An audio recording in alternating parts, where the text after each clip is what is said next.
Malam itu sunyi banget, terlalu sunyi malah. Kayak ada yang nahan napas di sekeliling gue. Selamat malam Sobat Nusantara, bagaimana kabarnya? Semoga kalian semua sehat selalu dan sukses selalu dimanapun kalian berada. Selamat datang kembali di Sisi Gelap Nusantara. Di video kali ini aku akan membawakan cerita Misteri Shift Malam di Apotek Tua. Sebagai klarifikasi, seluruh nama orang, lokasi, dan identitas dalam cerita ini telah disamarkan demi privasi dan keamanan. Duduk yang nyaman, matikan lampu kalian karena di mana cahaya padam, disitulah kisah dimulai.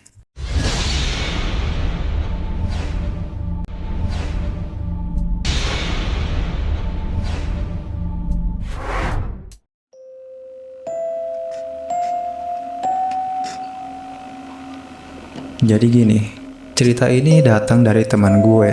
Sebut aja namanya Rina. Rina ini kerja jadi apoteker di salah satu apotek di kota Kembang Indah. Tapi ini bukan apotek biasa Sobat Nusantara. Apotek ini tua banget, bangunannya peninggalan Belanda. Langit-langitnya tinggi, ubinnya juga masih yang model lama gitu. Masuk ke dalam, langsung kecium bau obat campur bau apek. Udah kayak aroma parfumnya noni Belanda. Apotek ini lumayan terkenal sih, rame terus. Apalagi pas jam kerja. Tapi giliran malam, sepi banget. Cuma ada 1 atau 2 orang jaga, termasuk Rina. Nah, shift malam ini yang jadi masalah. Rina cerita, sebenarnya dia udah sering dengar cerita-cerita aneh tentang apotek ini. Dari satpam, dari karyawan lain, macam-macam lah. Tapi dia nggak terlalu percaya. Paling juga cuma nakut-nakutin. Gitu katanya. Tapi semua berubah pas dia mulai ngerasain sendiri. Awalnya sih biasa aja. Rina masuk shift jam 9 malam. Pelanggan udah nggak terlalu banyak. Paling cuma orang beli obat sakit kepala atau vitamin. Dia nyambi beresin stok, ngecek tanggal kadaluarsanya. Ya gitu-gitu deh. Tapi makin malam, suasana makin gak enak. Apotek ini kan gede banget. Ada ruang tunggu, ruang racik, sama gudang di belakang. Nah, gudang ini yang paling bikin merinding. Lampunya redup, barang-barang ditumpuk gak karuan. Pokoknya auranya berat banget. Rina selalu berusaha buat gak terlalu lama di sana. Anjir, kok gue jadi parno sendiri ya? Rina pertama ngomong gitu ke gue. Padahal dulu gak pernah mikir aneh-aneh. Kejadian pertama itu sekitar jam 12 malam. Rina lagi duduk di depan komputer, ngerjain laporan. Tiba-tiba dia nyium bau aneh, bau kemenyan, kuat banget. Padahal di apotek itu gak ada yang namanya jual kemenyan. Obat-obatan yang dijual juga obat kimia modern semua. Aneh kan? Dia celingukan, nyari sumber bau. Mungkin dari luar. Pikirnya. Tapi pas dia buka pintu, bau kemenyannya malah makin kuat. Dia langsung merinding. Sial, jangan-jangan beneran ada penunggunya nih. Gumamnya dalam hati. Besoknya, kejadian lagi. Waktu itu sekitar jam 1 pagi. Rina lagi minum kopi di ruang tunggu, berusaha buat nggak ngantuk. Tiba-tiba dia dengar suara trek, trek, trek, kayak suara orang lagi numbuk obat di mortar. Masalahnya, suara itu datang dari arah laboratorium belakang. Laboratorium itu udah lama nggak dipakai. Kuncinya juga dipegang sama kepala apotek. Jadi nggak mungkin ada orang di dalam. Rina langsung keringat dingin. Dia coba buat tenang. Mungkin cuma tikus, pikirnya. Tapi suara itu terus kedengeran. Makin lama makin jelas. Nggak mungkin tikus bisa numbuk obat. Pikirnya panik. Ini nggak beres. Beberapa hari kemudian, kejadian yang lebih aneh lagi. Waktu itu sekitar jam 2 pagi. Apotek lagi sepi banget. Tiba-tiba ada seorang kakek datang. Pakaiannya kuno banget, kayak orang zaman dulu. Mukanya pucat, jalannya juga agak bungkuk. Kakek itu langsung nyamperin meja Rina, terus naruh selembar kertas di atas meja. Kertasnya udah kuning, kayak kertas zaman dulu. Tanpa ngomong apa-apa, kakek itu langsung pergi. Rina bingung. Dia angkat kertas itu. Ternyata itu resep obat, tapi resepnya ditulis pakai tulisan tangan yang jelek banget. Terus tanggalnya tahun 1940-an. Gila, ini resep apaan coba? Pikirnya. Dia coba buat manggil kakek itu, tapi kakeknya udah nggak ada. Hilang gitu aja. Rina langsung merinding setengah mati. Karena kejadian-kejadian aneh itu, Rina jadi penasaran banget sama sejarah apotek itu. Dia coba cari-cari informasi di internet, tapi nggak banyak yang dia temuin. Akhirnya, dia nekat buat nyari di apotek itu sendiri. Suatu hari, pas lagi beresin gudang belakang, dia nemuin tumpukan arsip lama. Arsip-arsip itu udah berdebu banget, kayak nggak pernah disentuh. Dia iseng-iseng buka salah satu arsip. Ternyata isiannya catatan-catatan lama tentang apotek itu. Dia terus nyari, sampai akhirnya dia nemuin sebuah buku. Bukunya bersampul kulit tua.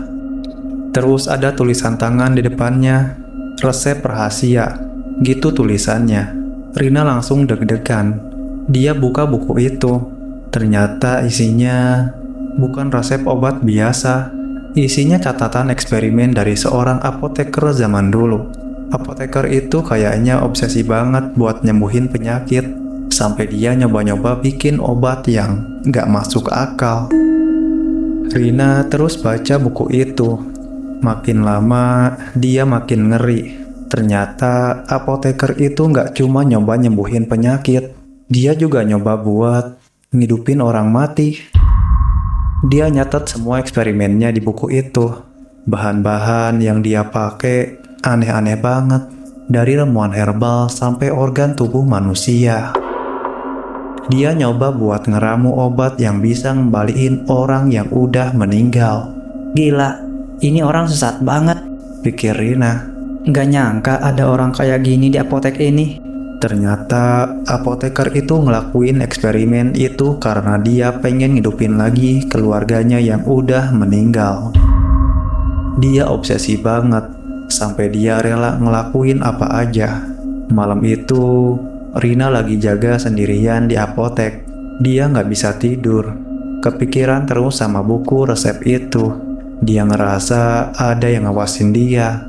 Tiba-tiba, lampu di apotek itu mati. Gelap gulita. Rina langsung panik.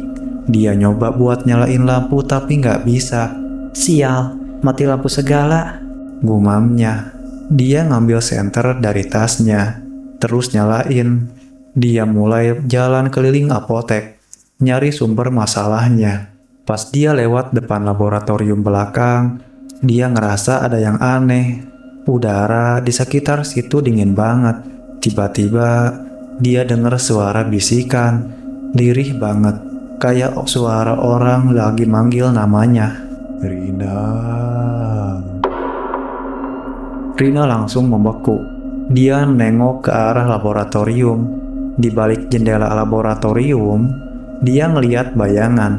Bayangan seorang laki-laki. Bayangan itu makin jelas. Rina bisa ngeliat wajahnya. Wajahnya pucat dan matanya kosong. Dia pakai baju apoteker zaman dulu. Rina langsung tahu itu adalah bayangan apoteker yang nulis buku resep itu. Apoteker itu natap Rina dengan tatapan kosong. Dia kayaknya pengen sesuatu. Tiba-tiba, dia ngangkat tangannya, terus nunjuk ke arah buku resep yang ada di tangan Rina. Buku itu milikku, bisiknya. Rina langsung teriak. Dia jatuhin buku resep itu terus lari sekenceng-kencengnya keluar dari apotek. Dia nggak peduli lagi sama apapun. Dia cuma pengen kabur dari tempat itu. Setelah kejadian itu, Rina langsung resign dari apotek itu. Dia nggak mau lagi kerja di sana. Dia trauma banget. Dia cerita ke gue semua kejadian yang dia alamin. Gue awalnya nggak percaya, Tapi pas ngeliat raut mukanya yang ketakutan, gue jadi percaya. Sampai sekarang, Rina masih suka kebayang-bayang sama kejadian itu. Dia ngerasa kayak ada yang ngikutin dia terus. Dia juga masih suka nyium bau kemenyan, padahal dia udah pindah rumah. Gue nggak tahu apa yang sebenarnya terjadi di apotek itu, tapi yang jelas Rina udah ngalamin kejadian yang mengerikan. Mungkin aja apoteker itu masih penasaran sama eksperimennya. Terus dia nyoba buat nyari orang yang bisa bantuin dia. Atau mungkin dia cuma pengen bukunya balik. Yang jelas, satu hal yang bisa kita pelajari dari cerita ini adalah terkadang masa lalu memang lebih baik dibiarkan terkubur ya teman-teman.